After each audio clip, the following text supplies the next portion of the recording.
The prisoner in Starlight, Captain Ryan Haw, was tired of the stars. He had spent 2 years guarding a cold, dead moon on the edge of known space. No visitors, no supply drops, just static on the coms and silence in the air. People called it outpost. Zero. But Ryan knew the truth. It was a place to forget men like him. The moon had no name, no value, and no light except the artificial glow of the sky shields. Ryan sat in the command chair, boots on the console, drinking lukewarm water and watching the same blinking red dot on the radar. Same dot, same cycle. Same routine until the night something changed. It started with a whisper in the coms, static at first, then a soft voice. Almost like a song, Ryan leaned forward, narrowing his eyes.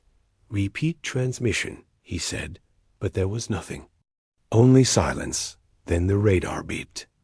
A second dot appeared, moving fast, falling toward the surface. Ryan jumped up and rushed to the observation deck. Through the thick glass, he saw it, an escape pod, spiraling in flames through the clouds. It hit the surface hard, but didn't explode. Instead, it slid across the ice and stopped just outside the southern ridge. Ryan grabbed his jacket, his blaster, and ran. He arrived at the crash site within minutes, heart pounding, breath fogging in the cold air. The pod hissed with heat, smoke rising, frost melting around it. He raised his blaster, stepped closer, and opened the hatch. What he saw froze him. Inside was a woman, not human, but something else, something beautiful. She had smooth violet skin that shimmered in the moonlight, long silver hair, and golden eyes that seemed to glow from within. She was lying there, unconscious, with thin threads of glowing fabric wrapped around her like royal robes. Ryan lowered his weapon slowly. She didn't look dangerous. She looked lost. Then her eyes opened, and the world changed. She looked straight into his soul. For a moment, time felt like it stopped. Then she smiled, just a little, and whispered, "You're late." Ryan took a step back, stunned. "What?" he said. Confused. "Do I know you?" She sat up slowly, wincing, placing a hand on her side. "No," she said. "Not yet." He stared at her, unsure what to do. This wasn't a normal rescue. This wasn't normal at all. "What's your name?" he asked. She looked at him again and answered softly, "Sarantil." Ryan blinked. That name sounded like something from an old myth. He had read stories during training about the Velari, a lost alien race with powers tied to the stars. But they were just legends, right? She stood up slowly, still weak, but graceful. Her body glowed faintly, like starlight had touched her skin. Then she walked toward him, eyes locked on his. "Do you feel it?" she asked, voice gentle. "The pull between us?" Ryan swallowed. Hard. There was something strange here. Something real. He shook his head. "I don't know what this is," he said, "but I need to report you to command." She tilted her head and stepped closer. Her fingers touched his handlight as a feather, but burning like heat beneath the skin.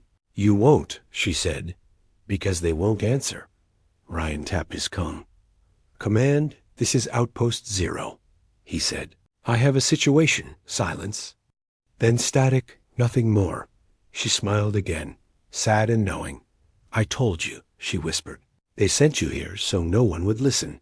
Ryan looked at her, heart racing. "Why me?" He asked, "Why are you here?" Sarantil stepped even closer, now inches from his chest. Her golden eyes shimmered, and her voice turned to a whisper. "Because you're mine," she said, "and I finally found you."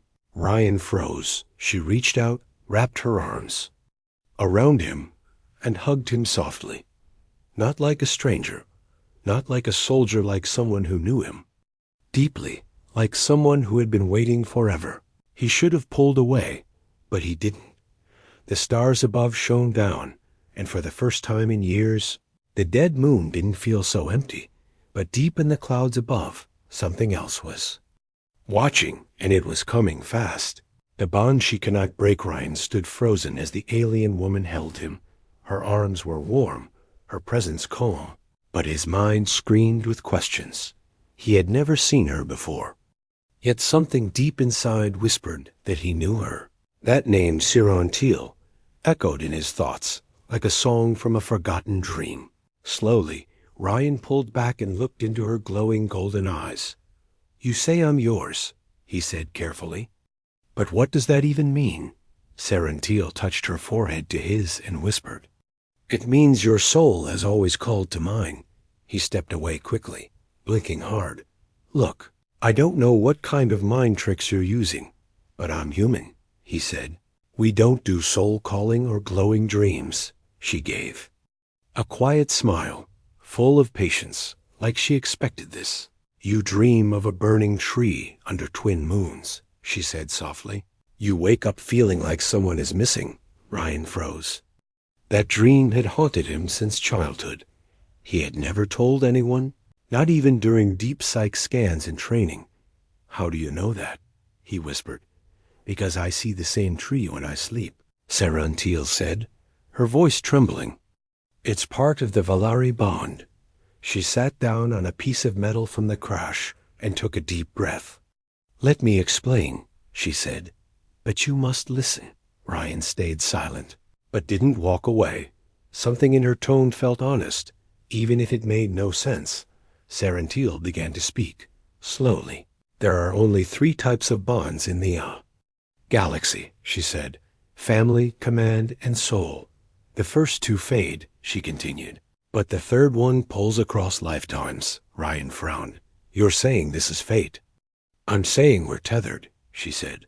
"Not by fate, but by choice once made long ago." Ryan shook his head. "This is too much," he said. "I was just guarding a rock in space." She stood again, weak but steady. "And I was a runaway princess, hunted across the stars," she said. "We were both exiled for different reasons." Just then, a loud hum echoed through the clouds above. Ryan looked up and saw a black shape moving fast behind the clouds. His communicator crackled, then died again. "What is that?" he asked, pulling out his blaster. Sirantil's face turned serious. "They found me," she said, "and now they've found you too." Ryan cursed under his breath and grabbed her hand. "We need to move," he said. "There's a hidden shaft under the ridge." They ran across the icy plain, Sirantil leaning on him for support. When they reached the metal hatch, Ryan punched in the code, and the doors opened with a hiss. Inside, the tunnel was dark and cold, lit only by emergency strips on the walls. They moved quickly, footsteps echoing in the silence. "What do they want from you?" Ryan asked, breathing hard. "They want to erase the bond," she said, "because I refused to follow the ancient path. I ran from my throne, from the marriage they arranged, from the war they wanted. And now they want me gone." Ryan glanced at her. "And me?" he asked. "If you stay with me," she said, "you become part of this, part of us." As they reached a small chamber deeper underground, Sirantil suddenly stopped. She turned to him and placed both hands on his chest. "There's more," she said, voice trembling. "I tried to break the bond once." Ryan stared, heart beating fast. "What happened? I got sick," she said, "and something inside me shattered. The bond is not just emotional, it's biological. I can't survive without it." Ryan felt something heavy press against his chest. Not guilt, not fear, but connection. Real, raw, impossible connection. Before he could speak, alarm screamed in the tunnel above. The enemy had landed, and they were coming fast. Sirantil stepped back and looked into his eyes again. "You don't have to believe me," she said, "but you have to choose." Ryan clenched his fists and looked up at the ceiling. Whatever. This was whatever she was. She was in danger, and something inside him refused to let her die. He nodded. "I'm not leaving you behind," he said. She closed her eyes and whispered. Then the bond cannot break. Above them, footsteps slammed against the metal walkways. The hunt had begun, and two souls, human and alien, were about to fight for each other in the darkness. The one who waited for war, the tunnels trembled above them. Each vibration felt closer, sharper, more dangerous. Ryan held Sarantil's arm and led her deeper into the cold underground maze. His flashlight flickered against the walls, casting long shadows that looked like reaching hands. They didn't speak, not yet. Their breath was heavy, but not from running from fear. Something was chasing them, and Sarantil knew what it was. They sent the Scorchers, she whispered. Last, Ryan stopped. The what? She leaned against the tunnel wall, closing her eyes. They're not soldiers, she said slowly. They're hunters, silent, fast, no voice, no mercy. They're designed to find broken bonds. Ryan tightened his grip on the blaster. Designed like weapons. Yes, she said, because that's what I was raised around. War machines, blood ceremonies, star charts marked with enemy systems. I was born to lead an empire of flame. Ryan stared at her, his heart pounding harder now. She didn't look like a killer. She looked like someone trying not to cry. Then why run? He asked. She opened her eyes, golden and glowing. Because I saw the future, she said. And in it, I saw you. Ryan stepped back. What do you mean you saw me? Sarantil touched the glowing gem at her wrist, a smooth stone pulsing with soft light. It's called a soul beacon, she said. Each Velari noble has one. But mine showed a future I wasn't supposed to see. Ryan stared, confused but curious. What future? She smiled sadly. A world of green skies and blue oceans, full of laughter and peace, she said, and a human standing beside me. Without armor, without a flag, just you. Ryan didn't know how to respond. He had been alone for so long, sent to a cold rock in space because he disobeyed orders during the war. But this was something else. I thought I was being punished, he said quietly. Sarantil stepped closer and replied, No, Ryan, you were being placed. Before he could ask more, the tunnel lights died, total darkness, then a soft clicking sound. Not metal, not footsteps, something crawling across the walls. Ryan raised his blaster, breathing slow. They're here, she said, but they can't find us if we stay quiet. They held their breath together in the shadows. Ryan could feel her heartbeat against his shoulder, fast like thunder. The clicking sound grew louder, then stopped. Silence again. For now, after a few long moments, they moved forward, deeper into the old control room. Dust covered everything, and vines had pushed through the cracks in the walls. Ryan tapped on the old console, and with a hum, it flickered to life. Still works, he whispered. Sarantil stared at the screen, her fingers trembling. She typed a code ancient and glowing, and a map of the galaxy appeared. Dozens of red lines moved across it like veins. This is what they're planning, she said. The Velari fleets are moving again. Ryan leaned in, shocked.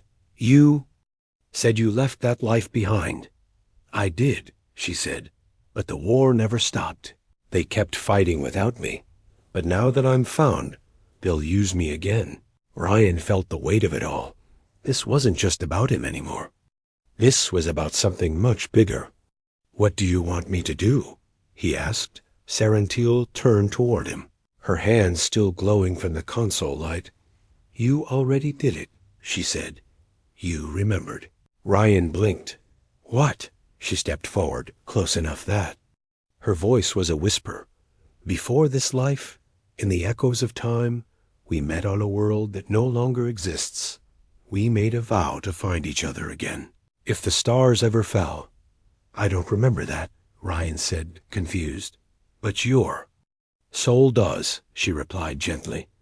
Because I've waded through war, through exile, through death itself, and you came. Before Ryan could say more, the floor rumbled again. But this time, it wasn't the hunters. It was something bigger. He turned to the screen and saw a new signal, an enemy cruiser entering orbit. Looks like they brought the whole house. Ryan said through clenched teeth. Sarantil walked to the edge of the room and opened a sealed door with a glowing hand. Beyond it was a chamber of crystal, and light ancient Velari tech hidden beneath the outpost. "What is this?" Ryan asked. She looked back at him with steady eyes. "This is where the war changes," she said, "and only you can help me activate it." He stared at her, heart pounding harder than ever before. "Why me?"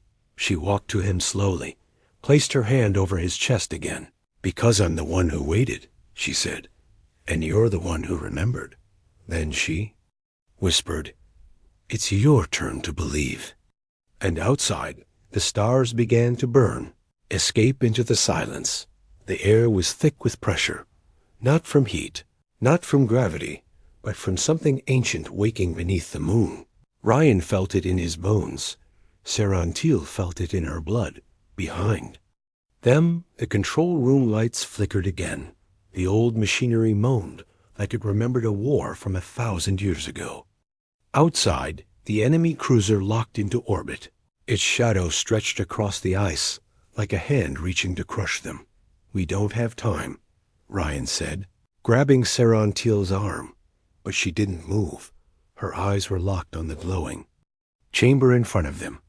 "This is a star core," she whispered, "a sleeping heart of Velari tech. If we wake it, the entire moon will light up." Ryan didn't like the sound of that. "Light up how?" he asked. She turned to him, golden eyes calm but serious. "It was built for defense," she said. "But it only responds to a bond." Ryan stepped back. "You mean to us?" "Yes," she said. "It only listens to those who've shared memory across lifetimes." Ryan swallowed hard. "Then we activate it and run." Sarantil shook her head. "No," she said. "If we activate it, we become it. Our memories, our thoughts, our bond powers everything." Before Ryan could speak again, the tunnel behind them exploded. Shards of ice and metal flew past, and the hiss of the scorchers filled the air. Ryan grabbed her hand. "Then let's move before we become part of the wall." They ran down a spiraling passage lit only by glowing stones. Sarantil stumbled, her body weaker than before. Each time she pushed her energy into the environment, it took something from her.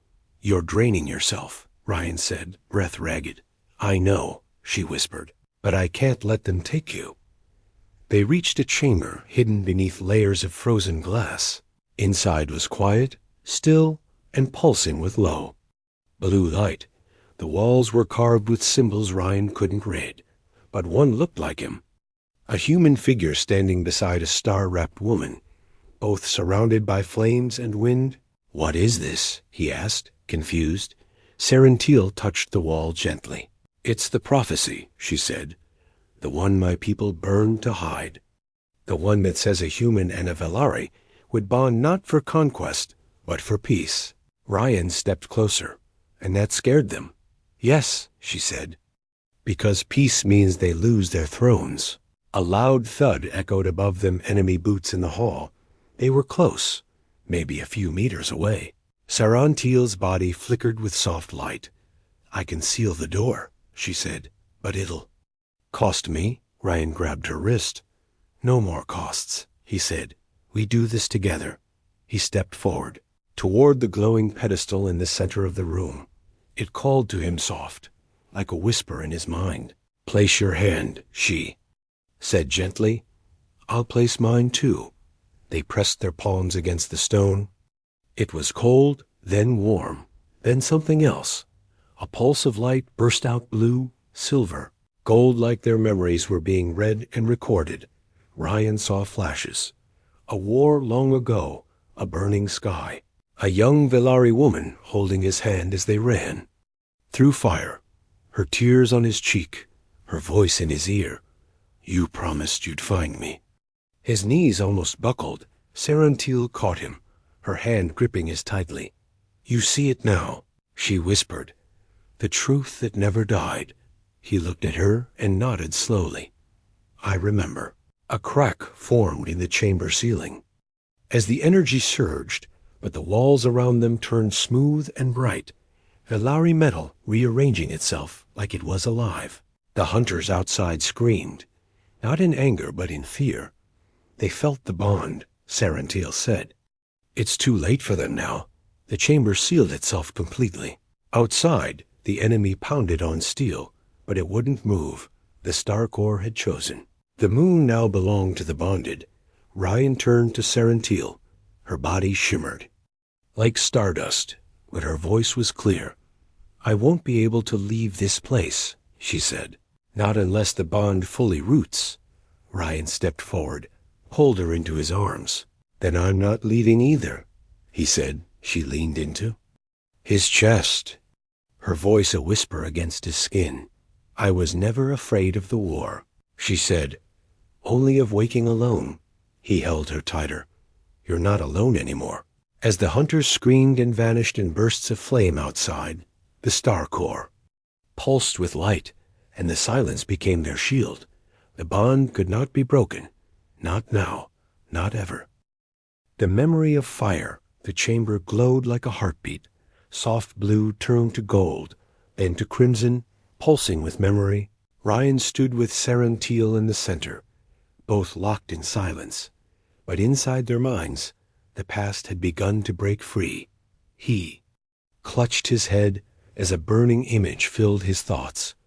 A battlefield beneath two suns, the sky torn by warships. Fire fell like rain. And in the center of it all, there she was, Sarantil, in armor of light, screaming his name. I see it, Ryan whispered, breath shaking. I was there. I was with you. Sarantil's voice was soft, but steady. You died that day. Protecting me, she said. I remembered, even when the stars forgot. The memory rushed back. Ryan standing before a blade meant for her. The moment it struck, the bond fractured, and everything turned to ash, but some part of him had carried the scar into this life, and she had waded across galaxies to find that scar again.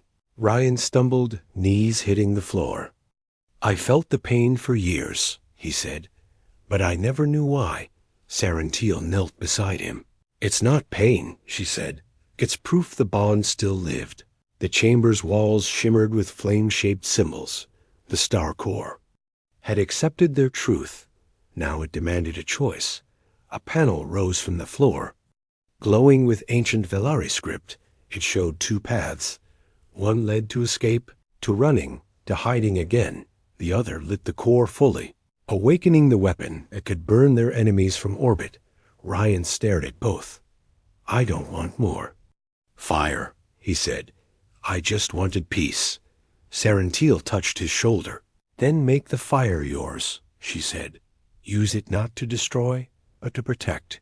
He looked at her, saw not a princess or a soldier, but a woman who had waited through lifetimes. For him, for this moment. What happens if we light the core? He asked. Sarantil hesitated. Our minds will become one, she said.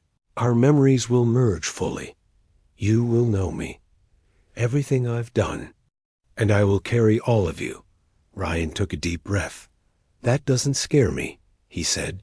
Being forgotten again does. He reached toward the panel, hand hovering above the activation glyph. But before he could press it, he paused. Wait, he said. One thing first. He turned to her.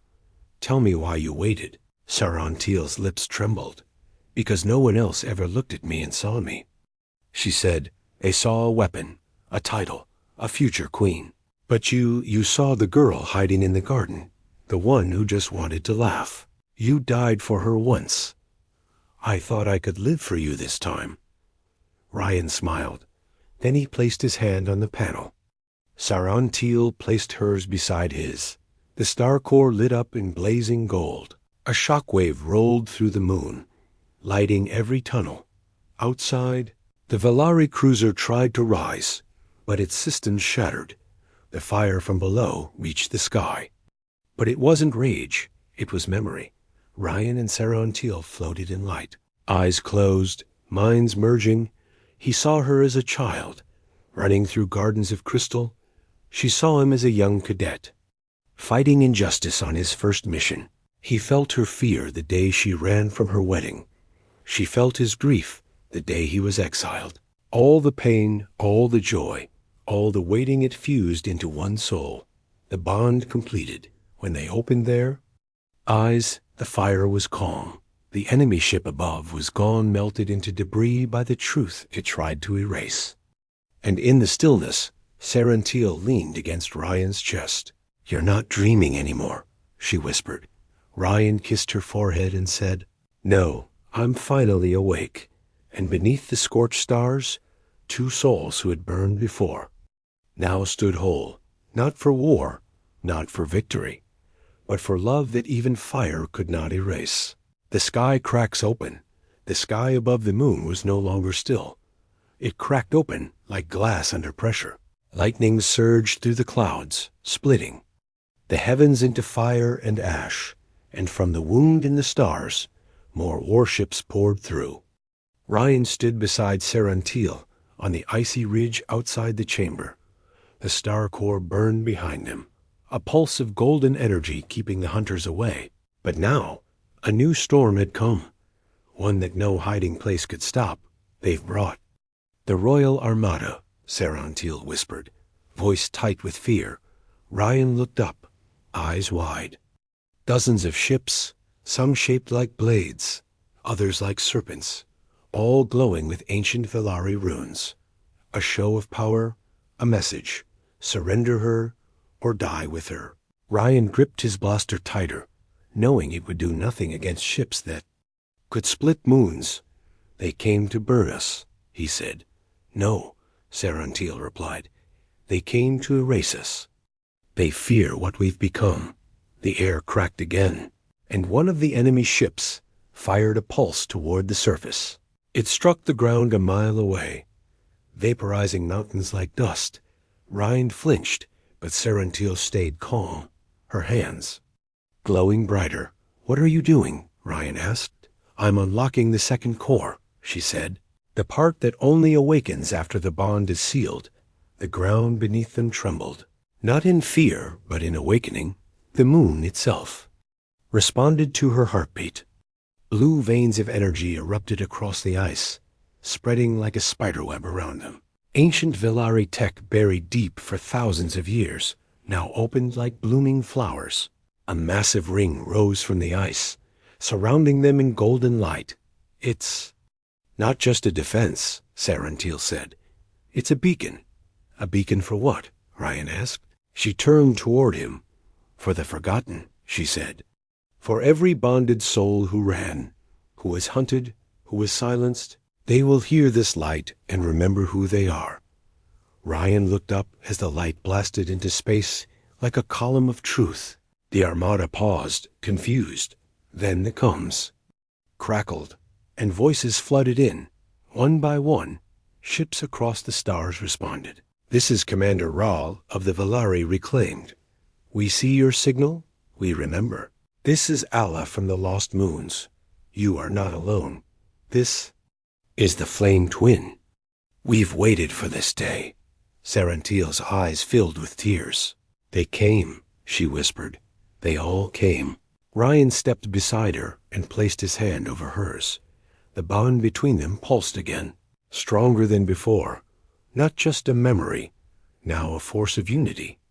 But the Royal Armada didn't retreat. Their ships rearranged, forming a firing pattern. The lead battleship locked onto their location. "They're going to destroy everything." Ryan said, "I can stop them," Sarantil replied. "But if I do, I won't be myself anymore." Ryan turned to her, heart heavy. "What does that mean?" "The star core has a final state," she said. "If I fuse with it, I become the moon. My body ends. But my soul protects forever." Ryan grabbed her hand tightly. "There has to be another way." She looked up at him with soft eyes. "There always is," she said. "But none are safe." Above, the enemy ship charged its main cannon. It glowed red like a rising sun. Time was running out. Sarantil stepped forward, light rising from her skin like fireflies. The beacon behind her pulsed harder. Ryan knew what she was about to do. And he couldn't let her. He ran to her, pulled her close. "If you die, I'll forget again," he said. "If you die, I'll never find you next time." She held his face. "Then remember this," she whispered, and kissed him. The sky cracked louder, and the cannon fired. But in that moment, everything changed. Ryan's body lit up like the core. His veins shimmered with golden energy. His memories, his pain, his love all poured into the moon's heart. The bond was no longer hers alone. He had given himself to it too, together. They became the guardian force. Man and Velari fused not by power but by choice. The energy burst from the moon, a wave of light so strong it shredded the incoming blast. The armada was thrown back, ships spinning, power systems fried, then silence. No weapons, no screams, just stillness. And in that silence, Sarantil looked at Ryan one last time. Her body faded into light, but her voice remained. "I'm still here," she said, inside his mind. "We're not done yet." Ryan stood alone on the ridge. But in truth, he was never alone again. The sky was cracked, but a new light had filled it. Your mind, now the battlefield was gone. Only light remained. Not the kind that blinds, but the kind that heals. Ryan stood alone on the snowy ridge. The stars above no longer screamed. The enemy fleet had vanished into the dark. Some escaped. Some drifted, some simply stopped, frozen by what they had witnessed. The moon beneath Ryan's feet was quiet now, but it wasn't lifeless. It was her. He placed his hand on the crystal wall of the newly formed spire behind him. It pulsed once softly, like a heartbeat. "Sarantil," he whispered. No answer, just warmth. Then, from deep within the structure, a whisper rose. "I never left." Ryan stepped back, eyes wide. Her voice was no longer in the air.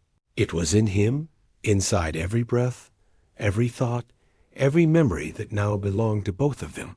She had become the moon, but she had also become a part of him. He wandered the transformed chamber, now filled with glowing vines of golden light. Each one seemed to hum with ancient energy, but some of them responded to his touch like familiar skin. This was no longer a weapon. It was a living memory, a temple built from love, fire, and sacrifice. Across the galaxy, her beacon still pulsed. Every forgotten bonded, every hidden Velari, every soul once lost in war. They saw the signal and turned toward it. This was no longer a story of escape. This was the beginning of something vast. And Ryan, once just a guard on a forgotten moon, was now the guardian of a queen who had waited lifetimes. He stepped into the heart of the structure. A seat formed of starlight waited for him. But he didn't sit. He knelt, closed his eyes, and whispered, "Tell me what to do next." Her voice answered gently. "You live," she said. "You carry the bond so others may find theirs." He opened his eyes. A soft wind moved through the chamber, though no air stirred. It was her breath. He smiled without meaning to. Outside, a new ship descended. Not Velari, not human, something born of both, piloted by those who had answered the beacon. As it landed, Ryan stepped outside. A dozen travelers stepped off, some in robes, some in armor, all different species, but each touched by the bond. "Are you the one?" asked a young girl with silver markings on her arms. Ryan nodded. "I'm the one she waited for," he said, "and now I wait for you." They gathered around him, not as followers, but as family, each carrying memories of broken love, lost partners, stolen destinies. But now there was a place for them. He looked up at the sky. The stars had changed, brighter, warmer, as if watching in silence, as if they too remembered. Then quietly the voice returned. Not through crystal, not through walls, through him. "Through the deepest parts of his soul, Ryan," she whispered. "Yes," he said. Her words were clear, sharp, and eternal. "You're mine now." He smiled and answered, "And I was always yours." The others didn't hear her voice. But they saw the way his eyes lit up, the way the ground hummed beneath him, the way the moon itself seemed to breathe with joy. This place would be more than sanctuary. It would be sacred, a home where bonds could be honored, not hunted. Ryan stood tall as the wind rose, and in that moment he was no longer just a man. He was memory, protector, and proof that love could burn through time itself. He turned to the gathered travelers and said, "This world is hers, but it belongs to all who remember." And in every corner of the galaxy, the old empires trembled, not from weapons, but from the return of something far more dangerous: hope.